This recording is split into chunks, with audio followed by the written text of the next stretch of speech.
وإذ قلنا للملائكة اسجدوا لآدم فسجدوا إلا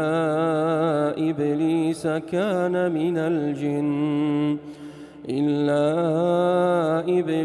كان من الجن ففسق عن أمر ربه أفتتخذونه وذريته أولياء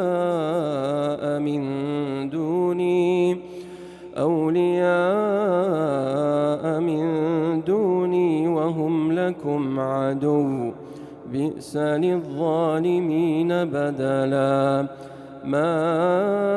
أشهدتهم خلق السماوات والأرض ولا خلق